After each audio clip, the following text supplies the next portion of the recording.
I'm toying with doing my hair like this all summer, although my mom said I look like Chewbacca.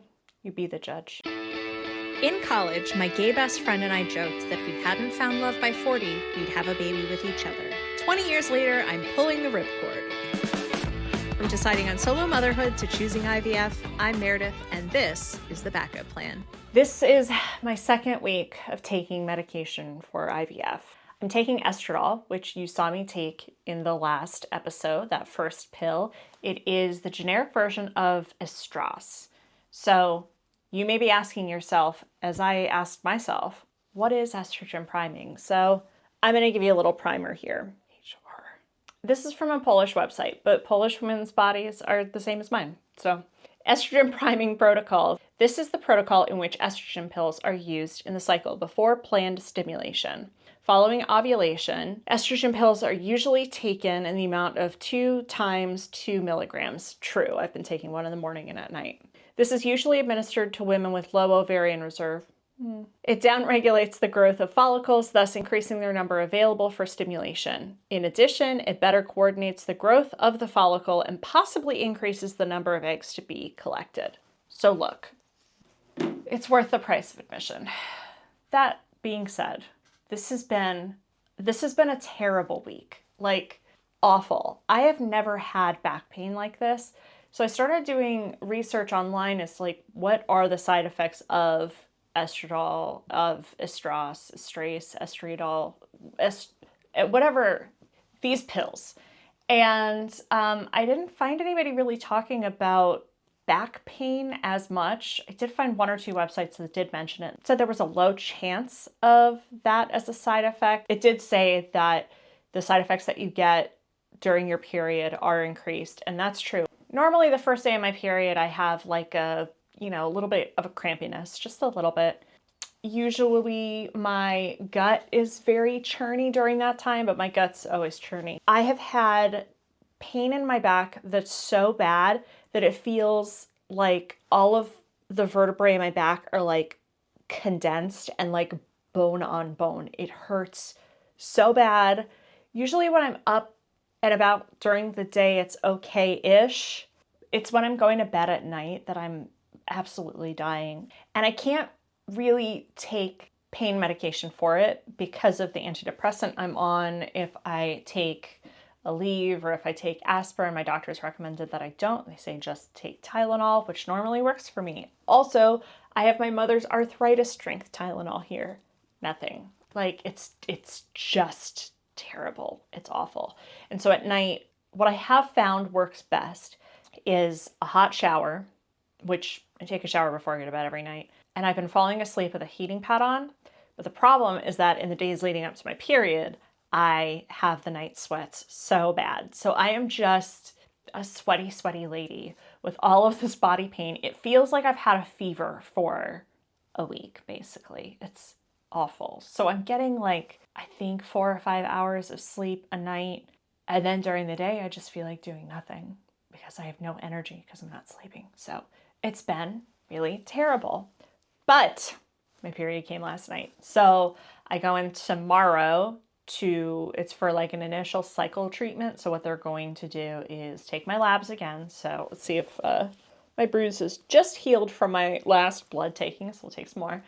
And I can't imagine a transvag ultrasound is going to feel great in my condition right now, but we're doing it. It's going to be worth it. The thing about these pills, and I emailed my doctor about it. She said, do you want to stop? And I was like, I know it's helpful. I know it's only for this little bit of time. I can tough it out. And so I'm doing the best I can and just, sitting with a kitty on my lap over my uterus and sitting with a heating pad on my back and just like vegging out as best as I can. I'm just trying to get through it. I wonder if this will be the worst part of it for me. Could be. We'll see. So injections will be coming up soon. Something I did decide to get for myself. I went to IKEA and I bought like a breakfast in bed tray because I figured if I do start these shots laying down like Ariana and Carla have suggested, having, like I have a side table by my bed, but having something like literally right next to me or kind of like right on top of me is going to be easiest. So I could have gotten just like a, $2 tray or something, but I figured having a little stand, and if I have to do any kind of bed rest, now I have a nice little tray to do that with. IKEA is always good. I also bought shelves for my closet to do a little bit of organization, because I do find myself nesting. I find myself wanting to do these things around the house to get things prepared while I have the time to do them. That's why I thought some of this back pain was maybe painting the chimney or putting those bookshelves together, but no, I've put together many an IKEA product in my time, and it has not caused the kind of pain that I'm feeling right now. The other update I have this week is regarding all of the different intake stuff that we had to do with Michael that the family planning team had dropped the ball on. So Michael's own personal medical team could have signed off on the third-party consent form saying that he is of sound mind to do this. His doctor decided not to. It has nothing to do with him. She said it was because she didn't know me and hadn't talked to me, and also didn't know about disposition rules for embryos in different states, which kind of flagged to me a little bit of, it's just a feeling I have. I'm not naming who the person is. I don't even know her name, so I couldn't if I wanted to. But it felt a little like she was finding excuses not to sign off on something like this because of political feelings. But maybe that's just me. Maybe that's just a vibe I'm getting that's incorrect. She was kind of hung up on some of the nomenclature of the form. So she was like, well, here's this question. It says that you've talked to Meredith about these things, but I don't know how Meredith feels about those things. And I'm like, Michael called me with this, and I was very snappy at him, and I texted him and apologized and was like, I'm not mad at you. I'm just frustrated because I want to get this done. And to me, it's very clear when I read this form, and maybe it's because I'm just in it and I'm thinking about these things all the time, and I'm talking about fertility constantly. But when I read this form, it's like, yeah, okay, you understand your end of it. Meredith understands her end of it. There's no need for his doctor to talk to me about it. It was just like, hey, have you talked to Meredith about this thing? Yeah, I have. I feel good about it for reasons X, Y, Z. Great. And so we were able to get a Kindbody certified third-party consult for him at the last minute. He had it on Monday. He said it was great. She was very nice. They pushed again not to use the term daddy, which I am, just to reiterate, I am fine with that. And I understand that there are societal understandings that we have of the word father and daddy and dad and papa and whatever. I get that. But I don't mind bucking those trends, and I don't mind having a very clear understanding with my kid from the get-go of well, for some people, this is what daddy means. For other people, yeah, they have a dad that they call dad that walked out on them and they don't know him.